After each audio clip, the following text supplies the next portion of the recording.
أنه لا إله إلا هو والملائكة وأولو العلم قائما بالقسط لا إله إلا هو العزيز الحكيم. وقال النبي المصطفى صلى الله عليه وسلم: من سلك طريقا يلتمس فيه علما سهل الله له به طريقا إلى الجنة. رواه الإمام مسلم في صحيحه من حديث أبي هريرة والترمذي وغيره عن أبي الدرداء رضي الله عنه. صدر محترم، علماء کرام،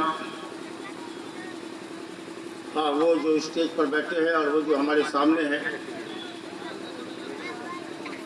حاضرین جلسہ، حضرات و خواتین، آج کی اس جلسے میں انتظامیہ نے مجھے کل یا پرسوں دینی شرعی علم کی فضیلت پر تقریر کرنے کا مکلف کیا ہے،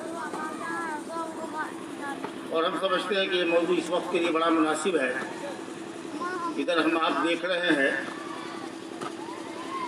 کہ مادہ پرستی کے غلبے نے روپے پیسے کی حصول اور مقام اور منصب کی چاہت نے انسان کو دینی علوم سے دور کر دیا ہے، اور جس کسی کو بھی دیکھیے 3-4 سال کے بعد سے اپنے بچے کو نرسری میں KG میں انگلش میڈیم اسکول میں داخل کراتا ہے۔ بنیادی تعلیم بھی اس کو قرآن اور اردو کی نہیں ہو پاتی، مسئلہ مسائل کی بات تو دور رہے۔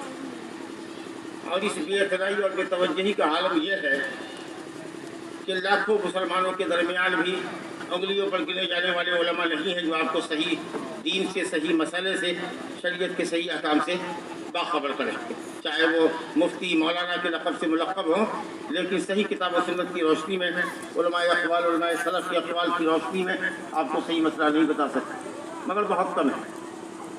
ابھی تو لوگوں کی زبان پر علم ہے، دلوں سے اٹھ گیا ہے علم بہت حد تک، اور ایک وقت جلدی آنے والا ہے کہ لوگوں کی زبان سے بھی علم اٹھ جائے گا، اور پھر اس کے بعد لوگ جہلا کو مفتی بنا لیں گے، اور وہ جہلا بھی جو سردار ہوں گے قوم کی، ملت کے، وہ بے محابہ فتوے بھی دیں گے، فَأَضَلُّوا وَأَضَلُّوا، خود بھی گمراہ ہوں گے، دوسروں کو بھی گمراہ کریں گے۔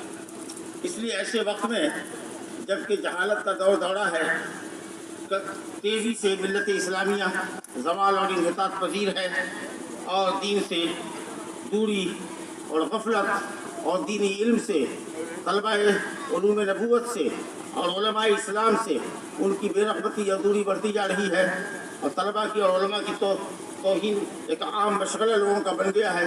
ایسے وقت میں بہت ضروری ہے کہ علم اور علماء کی فضیلت اور دینی اور شرعی علم کی اہمیت بیان کی جائے۔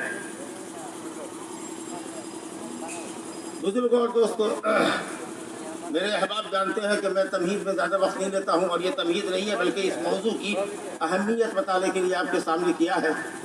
بہت سے طلباء، علماء، ہمارے مدرسے کے پڑھنے والے بچے سب علم کی فضیلت پر بہت تقریریں کرتے ہیں، آپ نے سنا بھی ہے۔ بس ضرورت یہ ہے کہ ہم سمجھیں علم کی اہمیت کو، علماء کے مقام کو سمجھیں، اور اپنے بچوں کو دینی علم کے حصول میں لگائیں۔ بزرگ اور دوستوں،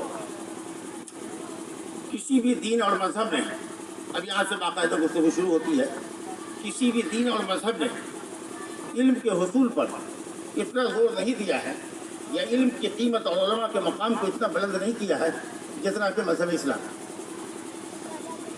بکثرت نصوص وارد ہے قرآن و سنت کے اندر۔ آپ جانتے ہیں کہ قرآن مجید میں ایک سورت کا نام اللہ نے رکھا ہے سورہ القلم، اور قلم کی قسم کھائی ہے،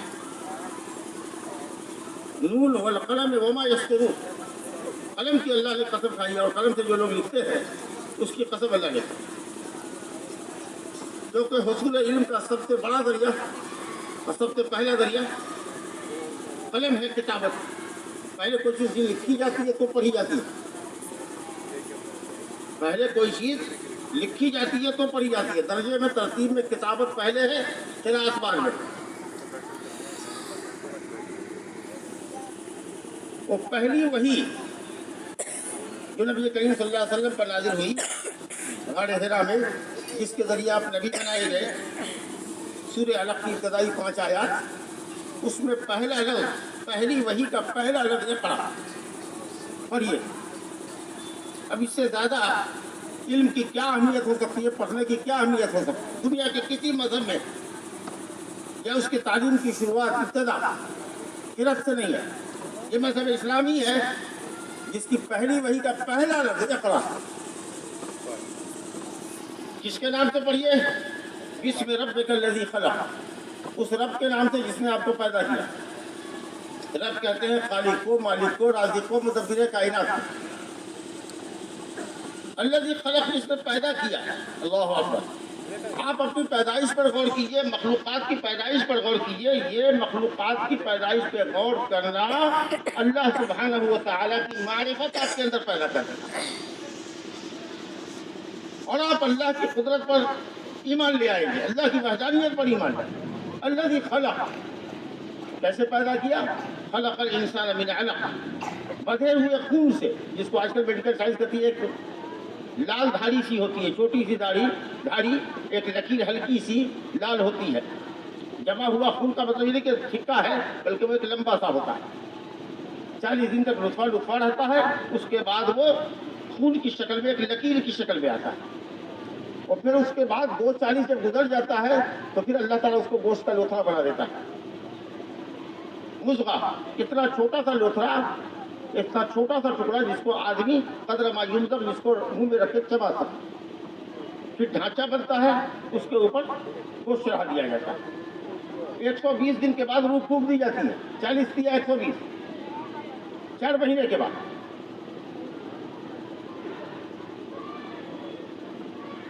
بڑے مراحل ہیں، کئی مرحلوں سے گزرتا آدمی، نطفے سے، پھر خون پہ سے